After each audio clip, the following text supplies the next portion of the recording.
L'Odyssée martienne, par Stanley Wenbaum, épisode 2.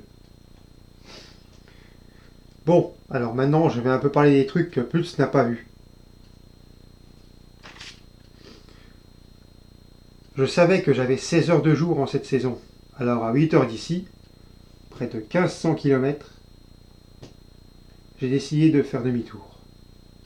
J'étais encore au-dessus de Thiel 1 ou 2, je ne sais pas trop. À pas plus de 40 km de la plaine quand, brusquement, le moteur favori de Pulse m'a lâché. Lâché? Comment? La poussée atomique affaiblie, j'ai commencé à perdre de l'altitude tout de suite, et soudain, je suis tombé avec une bonne secousse en plein milieu de Thiel, et je me suis écrasé le nez contre la vitre même. Jarvis frotta Deretchev l'appendice endolori. Tu as peut-être voulu, avec de l'acide sulfurique, la chambre de combustion laver. Parfois, le plomb provoque une radiation secondaire. Mais non, je n'aurais pas fait ça, pas plus de 10 fois. D'ailleurs, le choc avait aplati le train d'atterrissage et bousillé les jets intérieurs. En supposant que je puisse remettre le bidule en marche, quoi 15 km avec le jet sortant tout droit du fond et j'aurais fondu le plancher sous mes pieds. Une chance pour moi qu'un kilo ne pèse pas plus de 300 grammes par ici, sans quoi j'aurais été aplati comme une crêpe.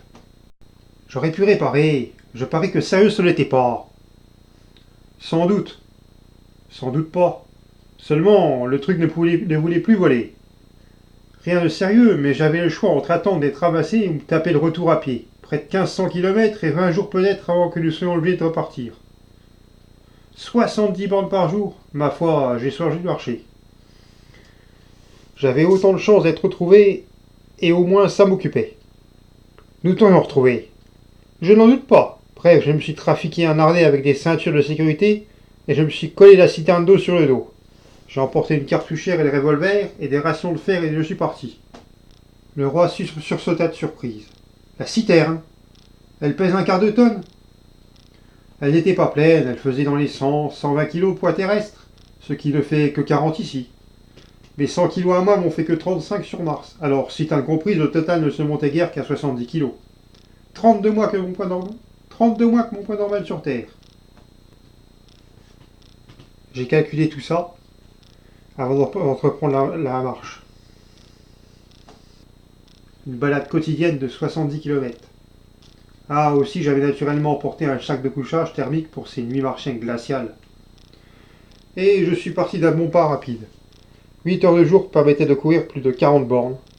Bien sûr, ça devenait lassant à la longue, de marcher dans ce désert, sur ce sable mou sans rien avoir, pas même les pipodes grouillants de Leroy.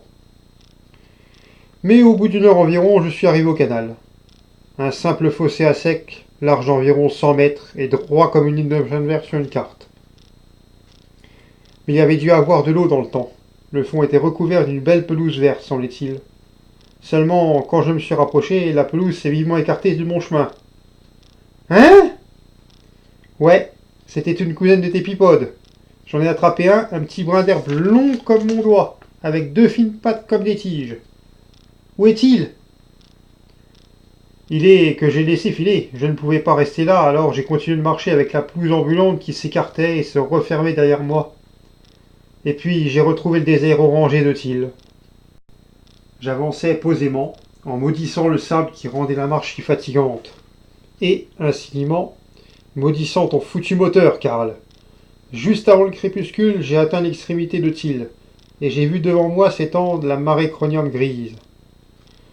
Et je savais que j'avais plus de 200 km à faire à pied là-dedans. Et ensuite près de 300 dans le désert Xanthus. Et encore autant à peu près dans la marée Cimmerium. Si j'étais content, je me suis mis à vous traiter de tous les noms pour ne pas m'avoir ramassé. On essayait, bougre d'âne. Ça me faisait une belle jambe. Ma foi, je me suis dit que je n'avais de mieux à faire. C'était de profiter de ce qui restait de jour pour descendre le long de cette falaise qui borde Thiel. J'ai trouvé un passage facile et je suis descendu. La marée chromium, c'est à peu près la même chose qu'ici, des plantes cinglées sans feuilles et des trucs rampants. J'ai jeté un coup d'œil et j'ai déplié mon sac de couchage. Jusque-là, vous savez, je n'avais rien vu dans ce monde à moitié mort qui puisse m'inquiéter, rien de dangereux, quoi.